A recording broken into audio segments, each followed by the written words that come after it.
Open the damn door. That's how it started, 8 a.m. And I swear the only thing separating my cabin from a full-on SWAT raid was the thin, splintered wood between me and the HOA president's banshee screech. You want to talk about authority? Karen Whitmore thought she was the law around here, ruler of Pinewood Estates, queen of citations, terror of anyone who dared breathe too loud after 9 p.m. I'd watched her run 3 families straight out of the neighborhood, and now it looked like I was next in her sights. But here's the catch. My place sits on land my grandfather bought 60 years ago. It's not even in the HOA's reach, but you think that ever stopped a woman like Karen? Yeah, right. That morning I was right in the middle of a video call. This wasn't just any meeting. I was interviewing for a state contract monitored by Patricia Hayes, a woman whose word could end an entire HOA in a heartbeat. She didn't know it, but the circus going on outside my window was about to get a front row seat in state history. Let me back up a sec. I'm Mason Reed, 34 freelance coder, more comfortable behind a screen than in a boardroom.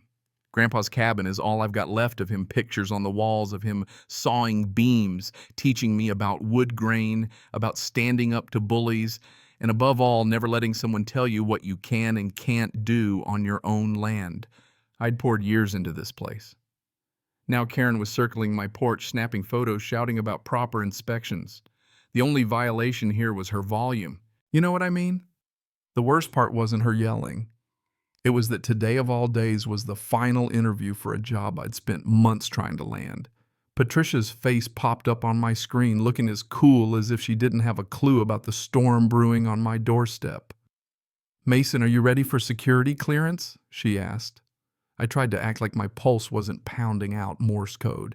"I'm ready, ma'am. Just got a neighbor situation." That's when Karen took it up a notch, jingling a ring of keys like she was about to evict a squatter. And there, plain as day, was a copy of my grandfather's cabin key. My mind spun. How long had she been planning this, spying on me, watching my routines, waiting for the exact moment I'd be most exposed? As Karen rattled the door, Patricia's voice grew sharper, picking up the commotion. "Mason, is there a threat to the integrity of this assessment?" I could have lied, but something told me to just lay it out. "Patricia, the HOA president, is outside. She has my key. She's threatening to enter." Her response was instant, no hesitation. "Keep this call open. Do not hang up. Document everything." The next moments played out like a fever dream. Karen's pounding, my heart thumping, Patricia typing notes in real time. Karen circled the house, snapping evidence, muttering about noise and unauthorized business operations. If you ever want to see the height of hypocrisy, watch a woman accuse you of a noise violation while she's bellowing at 90 decibels on your porch. And then it got weird. Karen found the bathroom window, the one Grandpa never got around to fixing. Without a moment's shame, this 52-year-old HOA president started squeezing her way through feet first in full business attire. "You seeing this?" I whispered, swinging my laptop so Patricia's camera could catch the show. I heard heels clicking across my floor. She muttered to herself, rehearsing lines: unauthorized business, improper electronics, whatever nonsense she could spin into a violation. The door burst open. "Got you?" she crowed, eyes wild like she'd just busted a meth lab instead of a guy in a Zoom meeting. She pointed at my desk. "Illegal business activity. I have every right to shut this down." I forced myself to stay calm. "Good morning, Karen. As you can see, I'm on a call with the state government. Would you like to explain to them how you just broke into my property?" Her face faltered for a second. Then she doubled down. "Don't try to intimidate me with fake authority. This is HOA business." That's when Patricia's voice, cool as dry ice, came over the laptop speakers. "Excuse me, this is Attorney General Hayes. Please identify yourself and your legal justification for entering this property." The room froze. Karen, for once, had no comeback. Then, in the space of 3 seconds, she snapped back into denial. "Deep fakes, scams. I'm not falling for it." She reached for my laptop, not realizing that every second was being recorded by the highest law in the state. Karen then made it worse. She whipped out a decibel meter, proud as could be. "I've documented your noise violations for weeks," she announced. Then a video camera. "I have footage of vehicles coming and going, illegal business proof." Patricia's tone shifted, deadly calm. "Are you admitting to surveillance without legal authority?" Karen, too deep into her fantasy, blustered about protecting community standards. "So I played my ace. I've got my own cameras, Karen.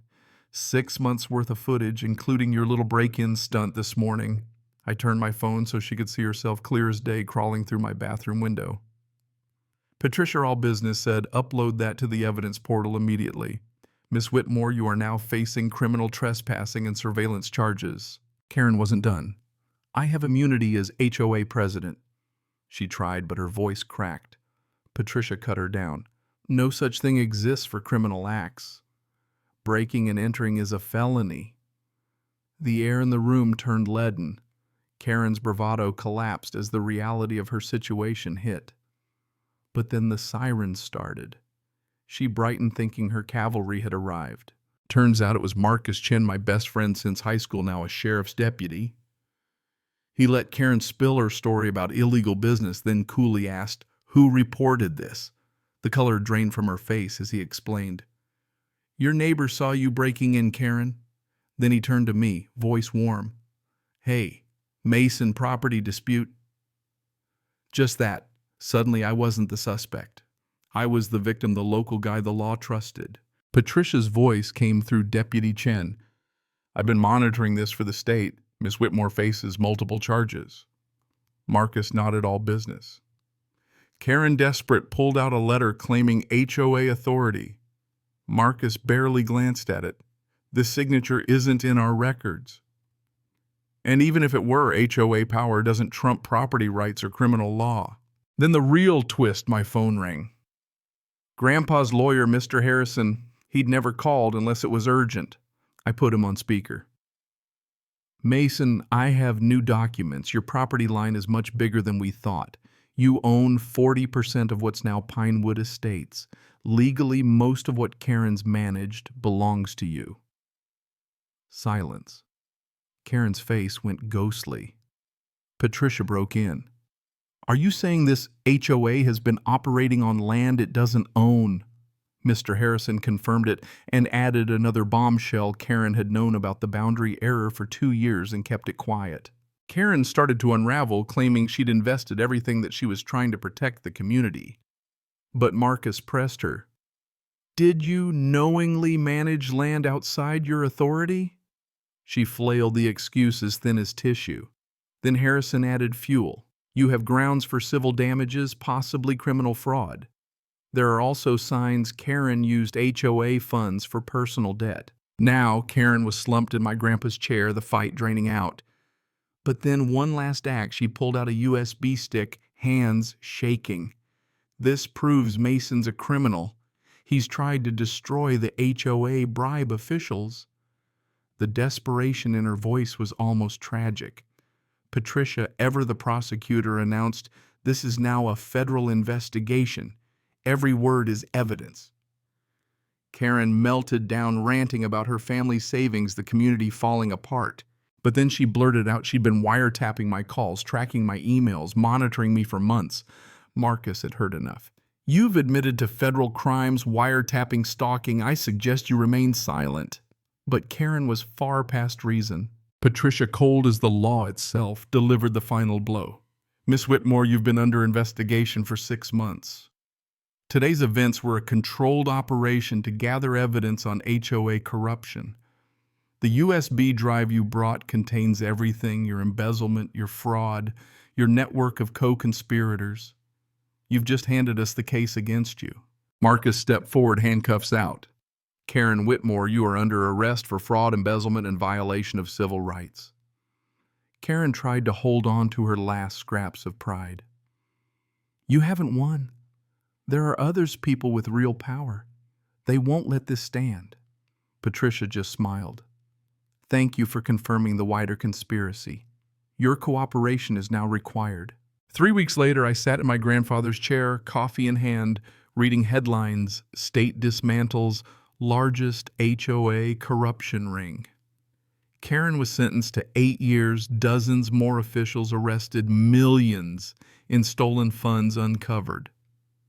Patricia invited me to join the State Reform Commission, the guy who just wanted to keep his cabin and some peace. My land became a legal aid center for folks fighting HOA abuse, with Marcus on the board and Mrs. Rodriguez, who'd made the fateful call, now the neighborhood's president, running things with honesty and transparency. Even Karen wrote to me from prison. She wanted forgiveness, or at least to explain herself. I haven't decided whether to visit. Maybe I will. After all, bullies are still people, and if you want real change, you have to understand the enemy. So if you've ever felt powerless against someone with a little bit of authority and a whole lot of ego, remember you're not alone. Speak up, stand your ground. Your voice might be the spark that brings real justice, just like it did for me. If you've lived through an HOA nightmare or just have thoughts about where community power should end, drop a comment below. Let's hear your story. Who knows, maybe next time yours will be the one that finally tips the scales.